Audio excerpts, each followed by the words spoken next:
What's up guys, welcome back to my YouTube channel, and today I'm going to be showing how to turn colored work into manga using screen tones. Screen tones are obviously used in manga throughout, but I like to shade my own, like my own kind of tone. So first you're going to have to go here and create this layer like that. So what happens is, in that layer, everything you draw or paint or anything is going to be a screen tone. I'm going to be using net dots here for the clothes, and I'm gonna switch it up when it comes to the face, because I don't really see the net dots as something being very serious. So I like to add the vertical or the horizontal lines to the face or something. So what you need to do when you're doing this is that you're gonna need the airbrush. It's like normal shading in a way. So you're gonna have to use your airbrush to just make everything a little more light, so that the dark can come in like that. That's how you know that you will do this in a soft manner,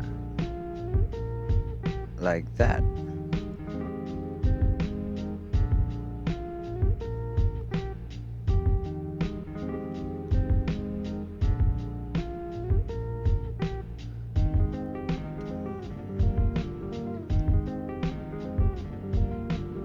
This is my favorite part. I like to add highlights. You can do this by erasing or just using a white color with a different brush. Brush does not really matter in my opinion. Brushes really don't matter, but like obviously a few things are going to be different when you use certain different brushes. But yeah, honestly, I use brushes for effects. Like let's say I want to draw fire, I'm gonna need a different brush.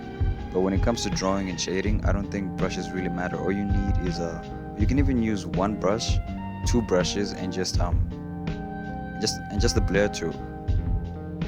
And usually when I add the highlights like that, I like to blend them in with the blur tool, obviously, just to make it a little more, I don't know, to make it slide a little bit, fade in or fade out, just to show a little bit of realism in the shading. But yeah, this isn't supposed to be realistic, but to have it make more sense and not to be separated, it needs to blend in. And then when you add the darkness like that, you also gonna have to blend that in.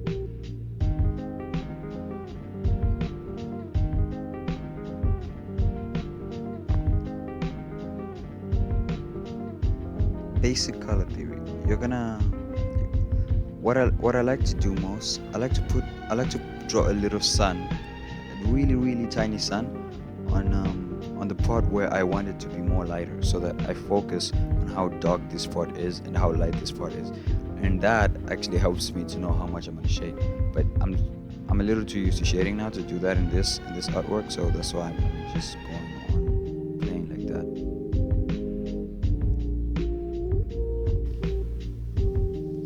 Yeah, and now we're gonna add a new screen tone. We're gonna add the vertical lines, and as I said, it seems a little more serious to me if you add vertical lines, or even horizontal lines work, but that depends on your manga and your art style. And I feel like my art style suits the vertical more. And for the hair, we're gonna go back to the net dots, just basically going back to the other layer we had opened, because it's the same thing. And remember, adding highlights. This can be a lot of fun.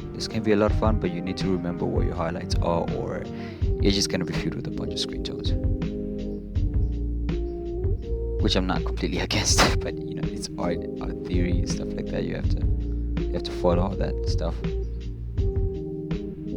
Now for the hair, the net dots obviously just feel right for some reason. It just has that kind of aesthetic. Highlights. And now I'm gonna open this layer to show this, which I had already done, because doing it here would take so much more time. And yeah, but just to show, and I don't think anyone needs this, so that's why I just open it here. This is how you show that a lot of brushes actually do work. Even though brushes are not very relevant, they do work. That's why we have all the flame in different manner. And now it's basically all done. So now we're gonna put this in a panel. But to do that, we're gonna have to make a manga layout first, obviously, like to create the whole page so that we edit our panel. So what you're gonna do now is you're gonna go to the files, go to the files, and then you pick the comic section. Now they already have a bunch of templates for you, and here are the templates. I don't understand.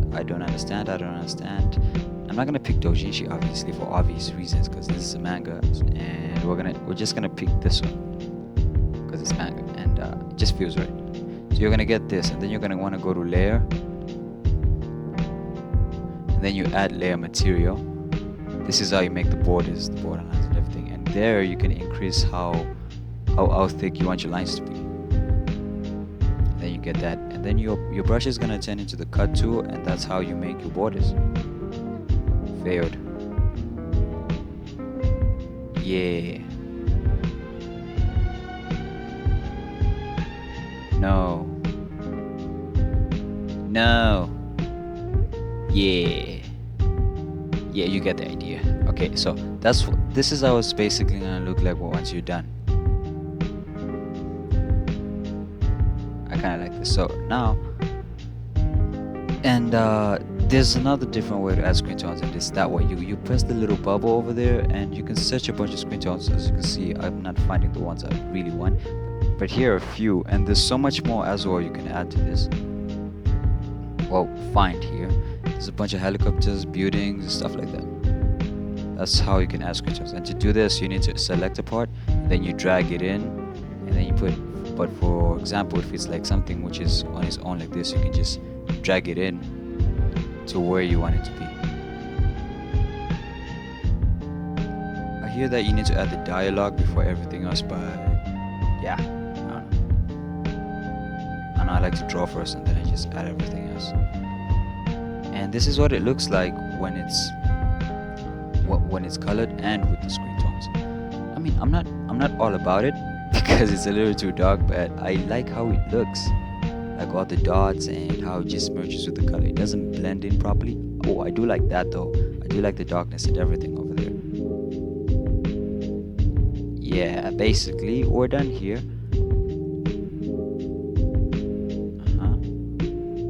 And now I'm gonna show you this beautiful edit my beautiful, loving, amazing girlfriend made for me.